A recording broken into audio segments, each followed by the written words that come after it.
What's up, guys? Welcome back to my channel. It is Married at First Sight review time. If you're new here, welcome. Go ahead and click that subscribe button. There it is. Don't forget. If you are not new and if you're already subscribed, welcome back. I'm glad to have you back. Let's get started. So this week was episode 8, and we talked about, the episode was called, where are my papers? Where are my papers? Home is where your spouse is. And so this episode, nothing really eventful happened. The couples are all in their places, or the ones who moved into their apartments. They're all in their apartments. They are meeting with family and friends as a married couple, or as married people, individuals now. And then they all get together and have family gatherings or family or friends over at their apartments.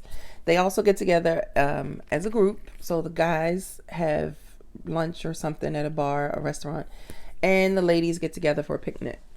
Like I said, nothing really eventful happened, so I don't want to draw this review out. Jessica and Austin, let's start with them. They are still in a good place.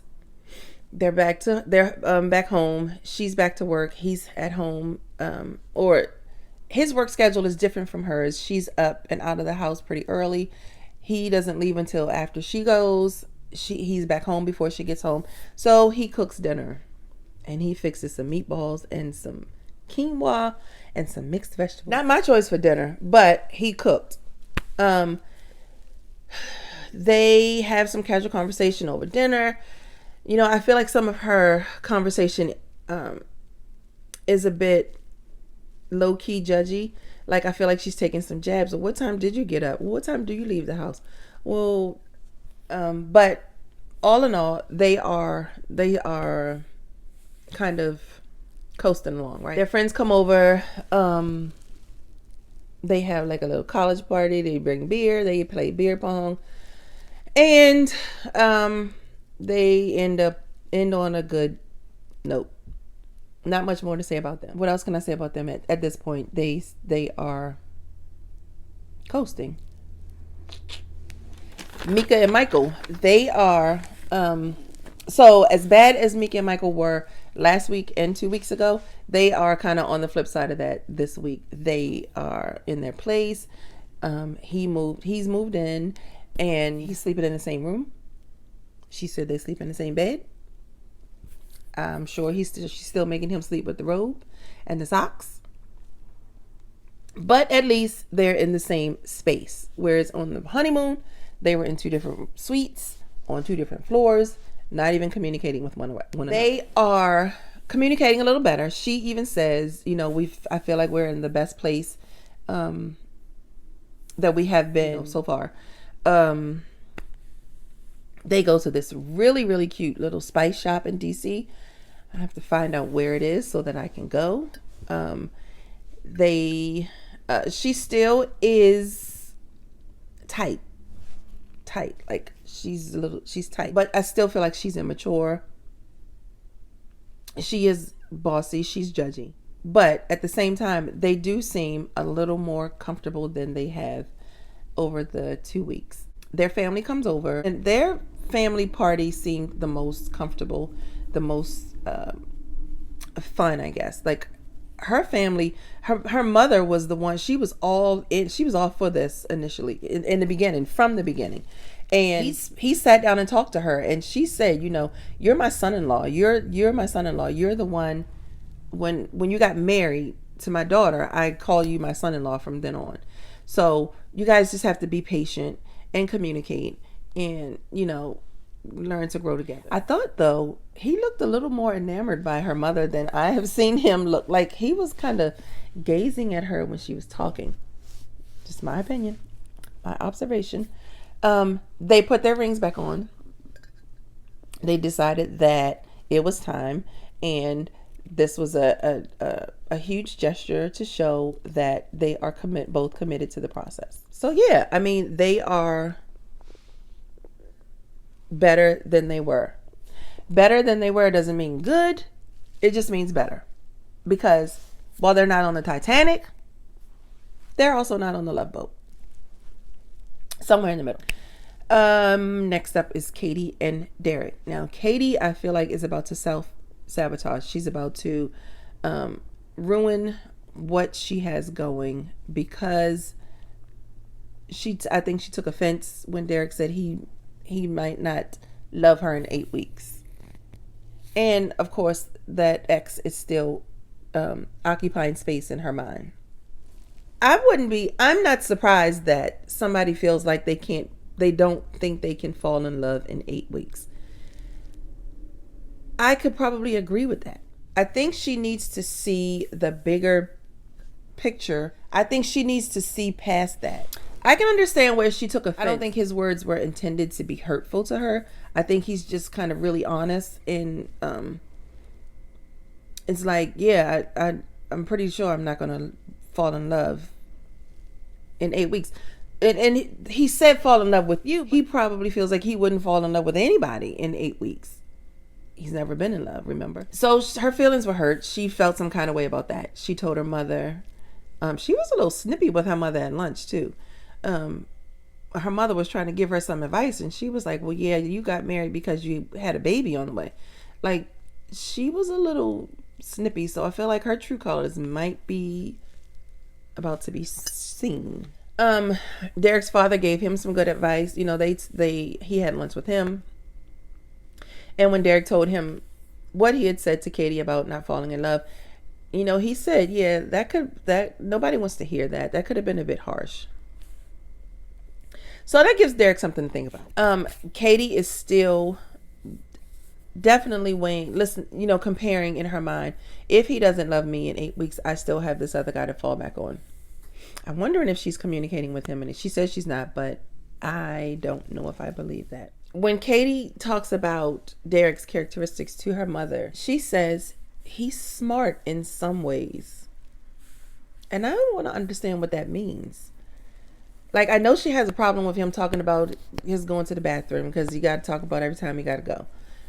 Then you should say that. Okay, I don't need to know every time you got to go to the bathroom. So please don't tell me anymore. Like, just be direct. The way she's saying it is like jokingly. He doesn't know that it's bothering you. You can't be mad at me for doing something that I don't know that bothers you. You know what I mean? If it bothers you, tell me. Then I can adjust. Or not. But at least I know. At least you've told me it's a problem. I feel like she's making excuses so that if it doesn't work out in the end, she can say, well, I told you that I didn't like the way he talked about this, or I told you he wasn't going to love me, and he didn't love me, so I couldn't stick around for that. Like, she's making excuses, and she's setting the groundwork for being able to defend her decision if her decision is to move on from this. Derek says he feels like there's no substance. Like, he's probably comparing where they are right now to his roommate relationship. He's already said they feel like roommates, but that's the only reference he has. Like, they do feel like roommates, probably like college roommates. You know, when you're in college and you get a girlfriend that lives on campus, or y'all live on campus, and you spend the night in her dorm room and she spends the night in your room. That's probably what it feels like at this point. It's only been 2 weeks. They're both young, so they both have to mature and kind of grow with this process and stop seeing everything in the moment, or at least see past today, past this moment. I mean, I got married at 22. If I couldn't see past the next day, I wouldn't be married today. 24 years. I feel like Katie is about to sabotage what she has going. I hope she doesn't. I'm done with them. Like, okay, let's go on with them because nothing else eventful happened with them. Which one of these last two do y'all want to talk about next? Taylor and Brandon, or what's the name? Zach and Mindy. I think Taylor and Brandon. Let's go Taylor and Brandon. Taylor and Brandon. So Taylor starts off telling her girlfriends about Panama. And remember last week I said I'm not a fan of giving all of your friends and family all the business, because they'll make up their mind whether your mind changes or not.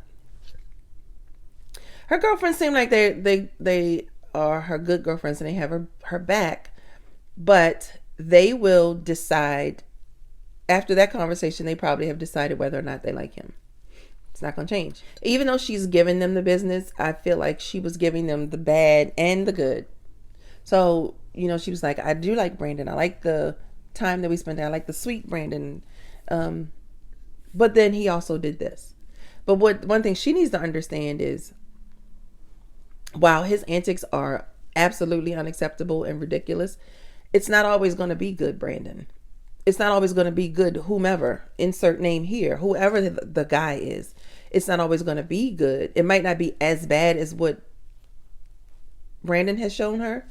But she did say a couple episodes ago that she's only had 2 relationships in the past, and the last one she had was horrible. So she feels like that last relationship was worse than what she's dealing with Brandon.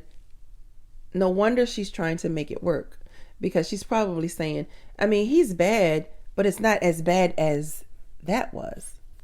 Oh my God, what happened in that relationship?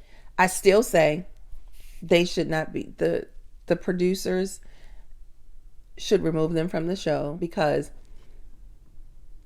at the end of the day, Brandon displays classic symptoms of being an abuser, an emotional abuser, a mental abuser. He does the whole, you know, I'm apologizing, I've apologized, I continue to apologize, and I don't want to talk about it anymore. He brings gifts, you know, he tries to show a sweet side, and those are classic signs of an abuser. So they have friends and family over. Brandon's aunt and mother, and I don't know if anybody else from his family was there, but Taylor's aunt and cousins and friends were there. And just like an abuse victim, I'm not saying that she is one, but just like one will do, she kind of tells her friends, you know, don't go too hard on Brandon. She's being very protective of him. I'm not saying Brandon is an abuser. He shows signs of being an abuser. In my opinion, if it walks like a duck and it quacks like a duck, her friends do eventually bring it up. And of course, I'm sure that's production. You got to talk about this. You got to bring it up. Just don't go too hard on them, though. Don't go too hard on them. Those are Taylor's words, not mine. They bring it up. And he says, so the question was, so how are you guys doing? Because I know some things happened in Panama, and I'm just trying to see how you're doing. And he says, we're good. Well, you're not good, sir. You're delusional if you think this here is good. He says, you know, I lost my temper. I lost my cool one day. And his friend says, oh, was it one day? Yeah, it was one day. Again, delusional. And then her big friend, I don't know who that guy was, but he was like, yeah, this ain't cool. And you can't do this, especially not to a female. So it's not cool. What I thought was most surprising to me was that his mother didn't say anything. His mother did not say anything. The aunt spoke up the most. And this, to me, shows that him being raised by all of these women have allowed him to have these temper tantrums, and they kind of smooth him over and, you know, say it's okay. But he never has to face any repercussions of it. He's never been to therapy. He's never talked to a counselor. He's never, I'd be interested to see his school records.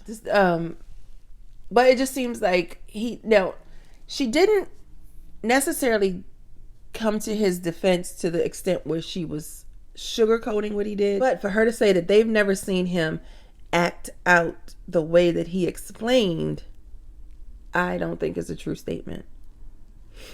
Because this seemed very comfortable. He seemed for that thing to flow. Those nasty words just kind of spewed out of his mouth with ease. I did know, and I don't think I've ever said it in any of my other reviews. Every time he lashed out at her, he had a glass in his hand. They said he was drinking water, or he needed water. I don't know if he was always drinking water. The fact that his aunt acknowledged that his behavior was unacceptable was good. But to say that they've never seen him act like that, I don't believe that. Even after everybody was gone and he and Taylor were cleaning up cleaning up, and she was kind of talking about it, continuing to talk about the situation. I could visibly see him getting irritated, and he says in a kind of that confessional, she keeps bringing it up, and so I'm just gonna step back.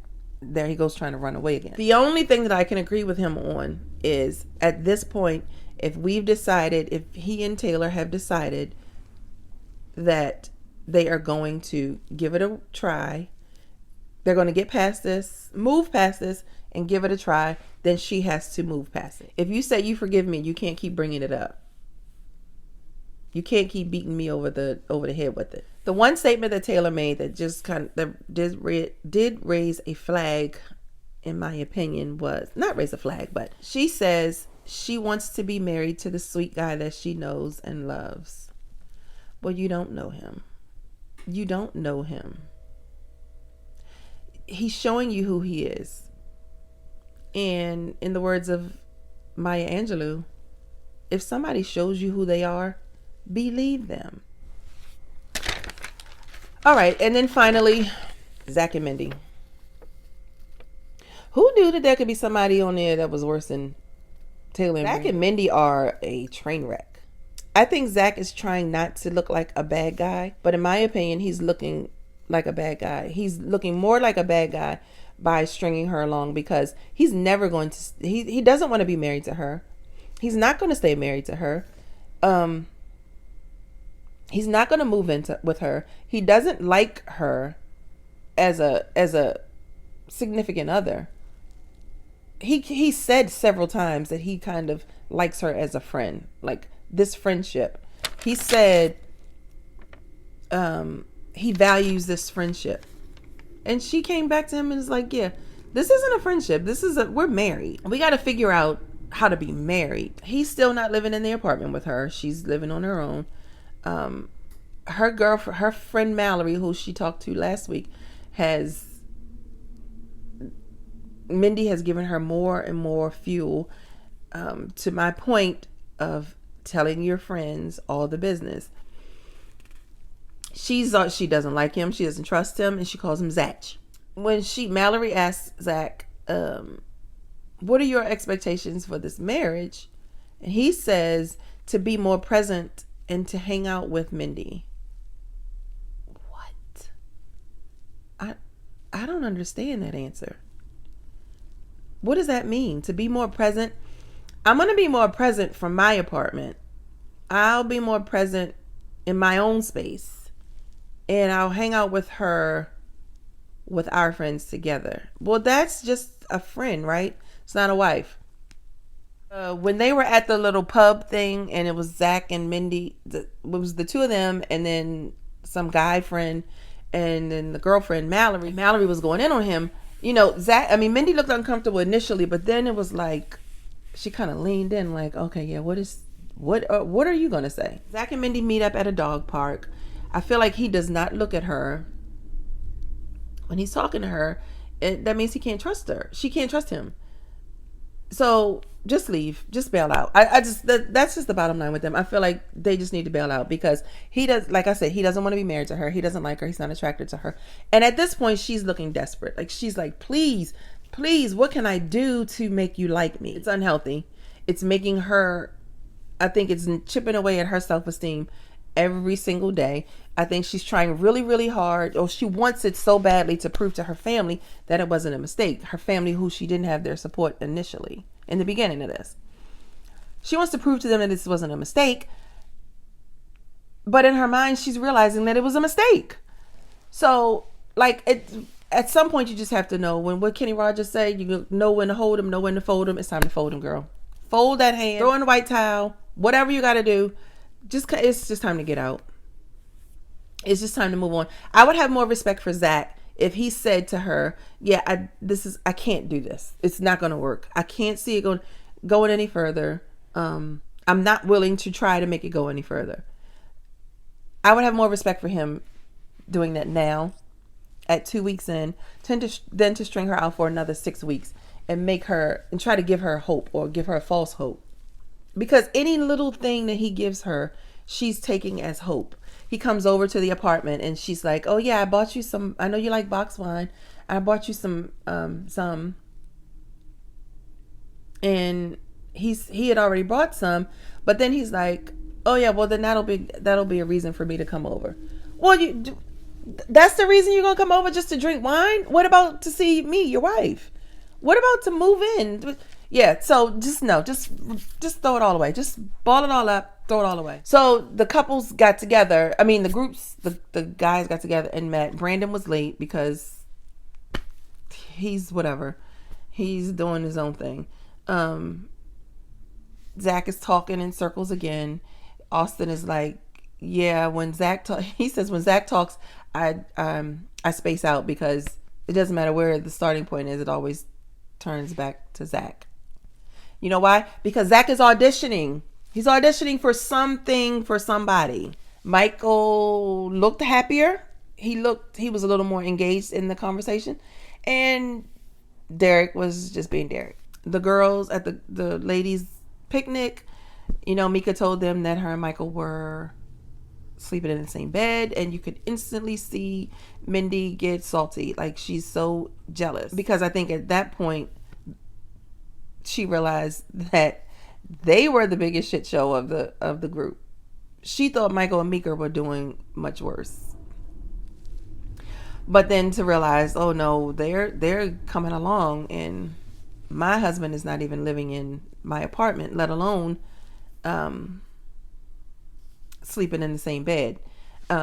Taylor did say that, I don't know if Taylor said it, somebody said it, that Brandon is in the apartment, but he sleeps in the spare bedroom. He sleeps in the spare bedroom. He might end up getting pregnant by that dog. Y'all saw how that dog was humping him? Everybody seemed happy. All the ladies seemed happy that MEKA and Michael were in a better space. So